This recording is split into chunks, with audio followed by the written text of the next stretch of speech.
In this topic हम लोग data validation cover करेंगे। सो डेटा वैलिडेशन क्या होता है? डेटा वैलिडेशन की हेल्प से आप डेटा के क्वालिटी को कंट्रोल कर सकते हो। जैसे कि मान लीजिए कभी-कभी आपके पास किसी भी हाउस की प्राइस है। अब अगर आपके पास हाउस की प्राइस का डेटा है, तो क्या कभी हाउस की प्राइस 0 हो सकती है? या फिर क्या कभी हाउस की प्राइस नेगेटिव हो सकती है? ऑब्वियसली नहीं हो सकती, राइट? सो अगर मान लीजिए किसी ने यहाँ पर राइट नाउ अगर 0 इंसर्ट कर दिया तो वो एक एरर नहीं होगी और एक्सेल उस फाइल को हैप्पीली एक्सेप्ट कर लेगा, उस डेटा को हैप्पीली एक्सेप्ट कर लेगा। जैसे कि मैं यहाँ पे अगर जाता हूँ और अगर मैं राइट नाउ लाइक एक्स यहाँ पे 0 स्टोर कर दूँ और रन कर दूँ तो कोई प्रॉब्लम नहीं होगी, right? But with the help of data validation हम इसे स्टॉप करेंगे। तो कैसे कर सकते हैं? तो देखिए, अगर आप किसी भी कॉलम पे वैलिडेशन अप्लाई करना चाहते हो तो आप उस कॉलम को सबसे पहले सेलेक्ट कर लीजिए। So we will select the price column. तो सबसे पहले हम जाते हैं और प्राइस कॉलम को सेलेक्ट करते हैं। Okay, something like this. इस पूरे कॉलम को मैं सेलेक्ट कर लेता हूँ। इसके बाद आप देखेंगे तो मेरे पास इन फॉर्मूलाज डेटा या इन डेटा डेटा टैब में एक ऑप्शन है यहाँ पे जिसमें टिक एंड लाइक क्रॉस बना हुआ है। ये डेटा वैलिडेशन है, ये डेटा टैब के अंदर होता है। तो सबसे पहले मैंने इस पूरे कॉलम को सेलेक्ट किया, फिर मैं डेटा वैलिडेशन पे गया और यहाँ पे आप देख रहे हैं 3 ऑप्शंस हैं, सेटिंग्स, इनपुट मैसेज और error alert. Validation criteria allow, आप प्राइस नाम के कॉलम में क्या अलाउ करना चाहते हैं? तो यहाँ पे बहुत से option, whole number, decimal, date, time, text length. जैसे कभी-कभी आपके पास फ़ोन नंबर और फ़ोन नंबर की लेंथ 10 डिजिट ही हो सकती है। तो ऐसे में हम टेक्स्ट लेंथ को चूज़ कर सकते हैं। लेकिन क्योंकि प्राइस नंबर में होगी, होल नंबर में होगी, दैट इज़ व्हाई मैं यहाँ पे होल नंबर चूज़ कर रहा हूँ। फिर इसके बाद डेटा, डेटा ऑप्शन में आपके पास बहुत से ऑप्शंस हैं। जैसे हमारा जो प्राइस है, वो एक प्राइस से दूसरी प्राइस के बीच में है। जैसे 10 से 20 के बीच में है, तो आप बिटवीन यूज़ करते हो, not between, equal to, not equal to, greater than, less than, okay? हमारी प्राइस ग्रेटर दैन 0 होनी चाहिए। किसी भी हाउस की प्राइस 0 या उससे कम नहीं हो सकती। सो मैं ग्रेटर दैन चूज़ करूँगा और यहाँ पे 0 लिख दूँगा। इसके बाद आप यहाँ पे एरर अलर्ट दे सकते हो। एरर अलर्ट क्या होता है? सो बेसिकली जैसे ही कोई 0 एंटर करेगा या नेगेटिव में वैल्यू एंटर करेगा, तुरंत एक एरर आ जाएगी और आपका डेटा स्टोर नहीं होगा, यानी गलत डेटा स्टोर नहीं होगा। सो यहाँ पे बहुत से ऑप्शन हैं शो करने के, स्टॉप है, वार्निंग है, इन्फॉर्मेशन है। तो मैं स्टॉप को ही रहने देता हूँ, टाइटल लिख देता हूँ। टाइटल होगा invalid house price and error message हो सकती है कि price can not be less than 0 and मैं यहाँ पे ओके कर देता हूँ। नाउ अगर मैं कहीं पे भी 0 एंटर करता हूँ, जैसे मैं यहाँ पे जाता हूँ और एक नया रिकॉर्ड में एंटर करता हूँ, सेम यहाँ पे 0 लिख देता हूँ और जैसे ही मैं आगे जाऊँगा, it will give me an error. Price can not be less than 0, retry, cancel और हेल्प, ओके? एंड ये डेटा यहाँ से चला जाएगा। सो दिस इज डेटा वैलिडेशन। इसी तरह से आप किसी भी कॉलम में अलग-अलग तरह से डेटा को वैलिडेट कर सकते हो। Please try and go through all of the other options also.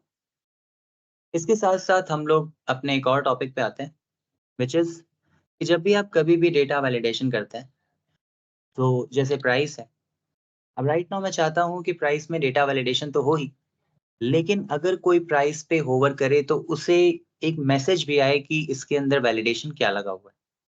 जैसे राइट नाउ मैं प्राइस पे जाता हूँ, मैं डेटा में जाता हूँ, यहाँ पे आप डेटा वैलिडेशन देख रहे हैं, मैं इसमें क्लिक करता हूँ, सेटिंग्स में जाता हूँ और यहाँ पे होल नंबर है, ग्रेटर दैन 0 है, which is good. Error alert है, इट इज़ गुड, लेकिन एक इनपुट मैसेज भी। अब इनपुट मैसेज में अगर मैंने लिख दिया कि invalid price and input message मैंने लिख दिया कि price can not be less than 0, okay? और अगर मैंने ओके कर दिया, सो अगर मैं कहीं और रहूँगा तो कोई प्रॉब्लम नहीं है, लेकिन जैसे ही मैं प्राइस के किसी सेल पे जाऊँगा, इट विल शो मी कि price can not be less than 0।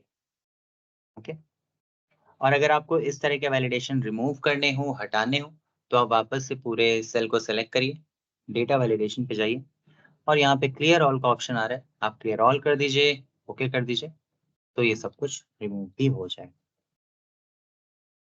So this was data validation. इसके बाद हम लोग आते हैं डेट फॉर्मेटिंग पे। सो डेट फॉर्मेटिंग क्या होता है इसको समझिएगा। Dates are quite important column in any Excel. Okay, अगर हम किसी एक्सेल या किसी भी तरह के डेटा पे अगर हम वर्क कर रहे हैं, so dates are quite important और ये बहुत जरूरी है कि आप डेट को राइट फॉर्मेट में कन्वर्ट करें। सपोज अगर आपका क्लाइंट किसी एक फॉर्मेट को ही समझ पाता है, तो जरूरी है कि आप उसे डेटा उसी फॉर्मेट में ही शेयर भी करें। सो आप डेट फॉर्मेट कैसे चेंज कर सकते हैं मैं आपको बता देता हूँ। तो यहाँ पे आप देख रहे हैं सेलेक्ट द डेट कॉलम। तो आप किसी भी लाइक डेट कॉलम को पहले सेलेक्ट करिए।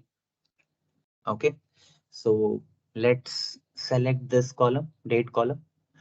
This is our first step.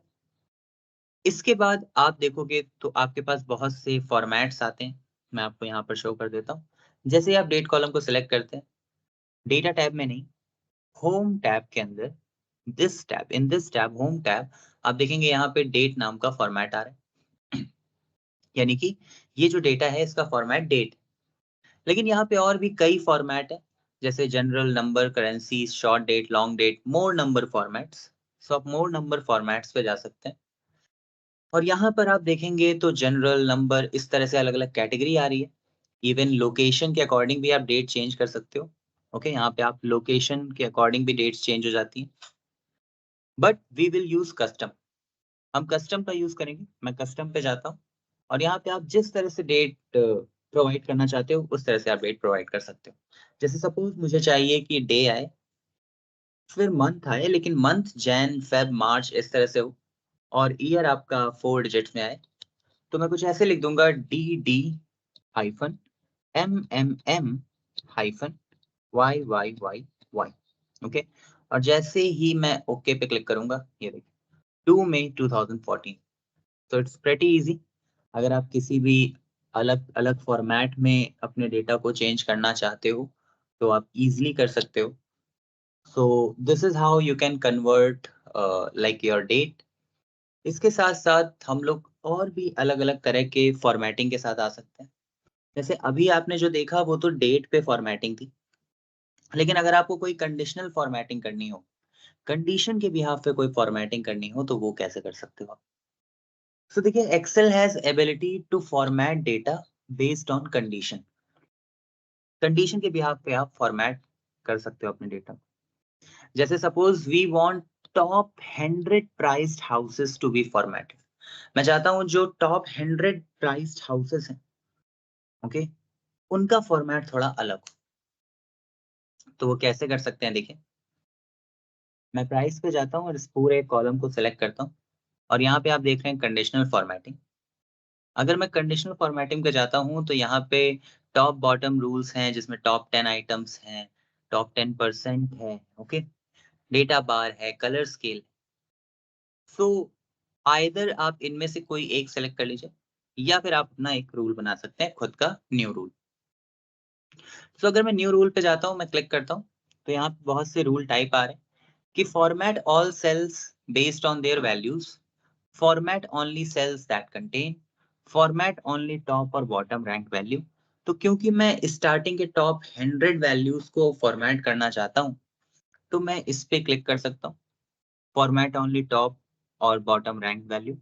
यहाँ पे टॉप और बॉटम दो ही ऑप्शन आ रहे हैं मेरे पास। मैं टॉप को चूज करता हूँ, यहाँ पे मैं 100 चूज कर लेता हूँ एंड आफ्टर दैट यहाँ पे फॉर्मेट ऑप्शन आ रहा है, मैं फॉर्मेट पे क्लिक करता हूँ। यहाँ पे बहुत अलग-अलग ऑप्शंस हैं, ओके, कि आप फॉन्ट चेंज करना चाहते हो उन टॉप 100 वैल्यूज का, बॉर्डर चेंज करना चाहते हो उन टॉप 100 वैल्यूज का, कलर फिल करना चाहते हो उन टॉप 100 वैल्यूज में। सो मैं कहता हूँ मुझे कलर फिल करना है और वो कलर क्या है, वो सपोज येलो कलर है या फिर ग्रीन कलर है, ओके। सो मैं ग्रीन कलर चूज करता हूँ और ओके कर देता हूँ और फिर से ओके कर देता हूँ। अब देखिए, राइट नाउ आपको यहाँ पे कुछ भी नहीं शो हो रहा है, लेकिन जितने भी टॉप 100 प्राइस्ड हाउसेस होंगे वहां पे कलर ग्रीन हो चुका होगा। जैसे ये देखिए, ये टॉप 100 प्राइस्ड हाउसेस में आ रहा है, दैट इज वाई ये कलर ग्रीन हो चुका है। अगर आपको सारे ग्रीन कलर एक साथ देखने, तो आप प्राइस को सॉर्ट भी कर सकते हो। तो मैं इस पूरे सेल को सेलेक्ट करता हूँ, सॉर्ट पे जाता हूँ और सॉर्ट लार्जेस्ट टू स्मॉलेस्ट करता हूँ एंड सॉर्ट कर देता हूँ। तो ये देखिए, ये सारे टॉप 100 ऐसी वैल्यूज हैं जो सॉर्ट हो गई, राइट। नाउ सिर्फ ये एक ही वे नहीं है, ऐसे मल्टीपल वेज होते हैं। जैसे सपोज मैं इस कंडीशनल फॉर्मेटिंग को यहाँ से रिमूव करना चाहता हूँ। तो अगर मैं इस कंडीशनल फॉर्मेटिंग को रिमूव करना चाहता हूँ, तो मैं फिर से इस पूरे सेल को सेलेक्ट करूंगा और यहाँ पे क्लियर रूल्स आ रहे हैं। मैं क्लियर रूल कर सकता हूँ फ्रॉम सिलेक्टेड सेल, मैं क्लियर रूल कर सकता हूँ फ्रॉम एंटायर शीट। ओके, सो अगर मैं क्लियर रूल करता हूँ फ्रॉम सिलेक्टेड सेल्स, तो भी इस प्राइस से ये सारे डिलीट हो जाएंगे। समझ पा रहे हैं आप सभी लोग, राइट?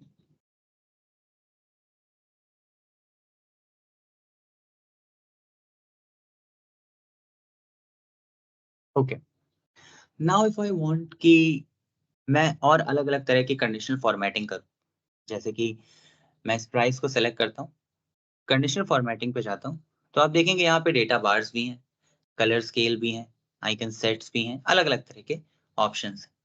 सो आप data bar, colour scales, icon sets in सबको भी चूज़ कर सकते हो। ऑल्दो मैं प्रेफ़र करूँगा कि आप न्यू रूल पे जाओ, सो मैं न्यू रूल पे जाता हूँ और सपोज़ मैं कहता हूँ format all cells based on their values. मैं हर सेल को फॉर्मेट करना चाहता हूँ बेस्ड ऑन देयर वैल्यूज़। यहाँ पे फॉर्मेट स्टाइल आ रहा है, यहाँ पे देखिए डेटा बार है, सो मैं डेटा बार पे क्लिक कर देता हूँ और मिनिमम वैल्यू, लोएस्ट वैल्यू होनी चाहिए, मैक्सिमम वैल्यू, हाईएस्ट वैल्यू होनी चाहिए और सॉलिड फिल, कलर ये सब कुछ आप चूज़ कर सकते हो। ओके, जैसे मैं कलर चूज़ कर लेता हूँ सपोज़ येलो। क्या आपको कोई बॉर्डर चाहिए? ठीक है, सॉलिड बॉर्डर। ज़रूरी नहीं है ये करना हो, ओके, बस ये लुक थोड़ा बदल देता है। जैसे कि आपके पास जो बार आएगा वो ऐसे आएगा, लेकिन अगर आपने सॉलिड बॉर्डर कर दिया, तो कुछ ऐसे बॉर्डर के साथ आएगा। इसके बाद अगर मैंने ओके कर दिया, तो ये देखिए 7,70,000 एक बहुत ही बिग वैल्यू है।